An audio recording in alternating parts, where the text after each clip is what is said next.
Kamala Harris's ascent to the top of the Democratic Party has certainly been dramatic and unexpected. It came as something as a relief to the party's activists, though. They'd been pretty gloomy about Joe Biden's chances. And by contrast, her assured appearance at the Democratic National Convention seems to have turned the race to the White House into a proper contest. But the ride could be about to get a whole lot bumpier for her. This week, she'll come face-to-face with her rival Donald Trump in a live TV debate for the first time. So, does she really have what it takes to win the US presidency? I'm joined by the former British ambassador to the United States, Lord Darroch, who I think you've met her. But before we get on to her specifically, how high are the stakes in this debate? They're extremely high. After that catastrophic Biden performance in the first debate, I think Trump was on a glide path to pretty much certain victory, and he might have actually secured a landslide. This has absolutely reversed the situation, and I checked the polls this morning. She's about 3 points ahead of the national poll, and ahead in 5 out of 7 of the battleground states. Almost the opposite of where Biden was. So what you can say now is there is a real contest, and since most of her leads are within the margin of error, it's a toss-up at the moment, and it certainly wasn't like that in the wake of the debate. So it all looks a bit becalmed now, and the polls aren't shifting very much. So I think this debate could be pivotal. It may be the only one. There may be another one later, but let's see. This one is going to be extremely interesting. What does each of them have to do on Tuesday to make that happen, to shift things? There's a theory, I think, which is that we know everything about Trump, and everything about him is priced in, so there's almost nothing he could do that will change things, but that for Kamala Harris, who is less well known, a good or a bad performance is going to be critical. I think that's a fair analysis. I mean, she ought to be a good debater. After all, former Attorney General for California, her career as a prosecutor. She ought to be good at this. She was quite good in the debate that she did in 2020 with Mike Pence. But on the other hand... Her target, actually before that, was Biden, in fact. Yes, and she was quite lethal in one of those primaries with Biden. On the other hand, if you look at her record as vice president, she did some interviews with journalists where she was asked not really very hostile questions, and she retreated into a kind of word salad that didn't make much sense. So it's been a mixed performance. I think that Trump himself is not actually a great debater. He talks quite a lot of nonsense and fantasy in these debates, but he is a very forceful presence in there, and he has a lethal talent for identifying opponents' weaknesses. So I think she can expose quite a lot of the complete nonsense he talks about his own record and about the state of the American economy and the state of America while he was president.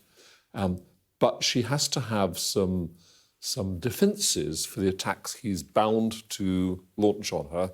And she has to also, I think it's more difficult, dare I say it, for a woman, has to strike the right tone, not sort of angry she's been quite clever so far in responding with humour. The whole weird line has been quite successful. But it is quite tricky to handle this. I want to come to Trump in a second, about whom you know a lot. But on Harris, we don't know so much about her. If you were still in post in Washington and you had to send a briefing back to the bosses here, what would you be saying about her? I met her, but I mustn't overstate this, for about 10 or 15 minutes in the margins of an event she was doing in Arizona. Back in 2018 it would have been, so it's a long time ago. And I think she's grown a lot as a politician since then. She is obviously highly intelligent. You don't get to be the top lawyer in California unless you are highly intelligent, and also you can handle yourself in a very cutthroat environment.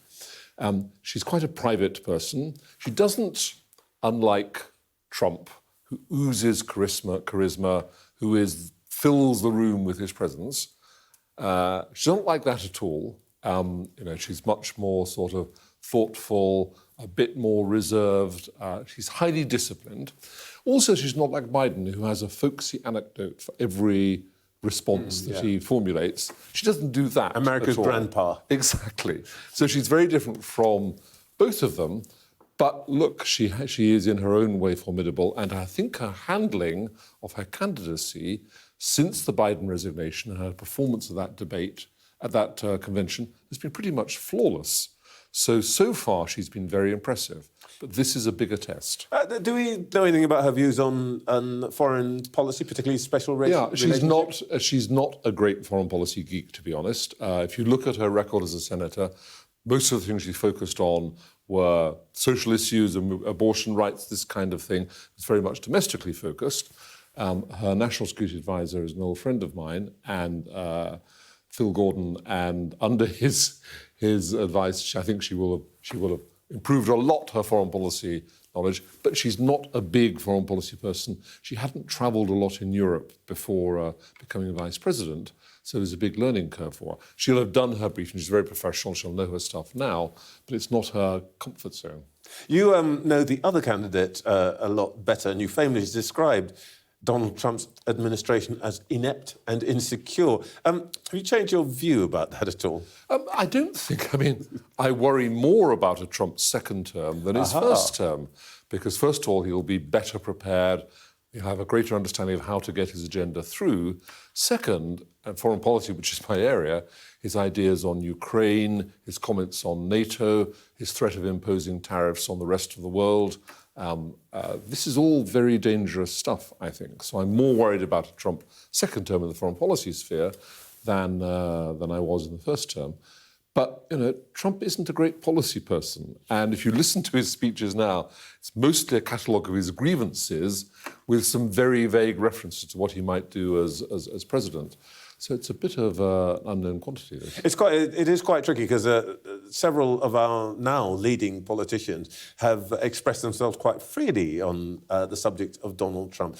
Do you think the grievance factor, his apparent propensity to pay off scores against people he perceives as enemies, might redound to Britain's disbenefit? Well, look, I think that, first of all, he's not a sentimentalist about the special relationship.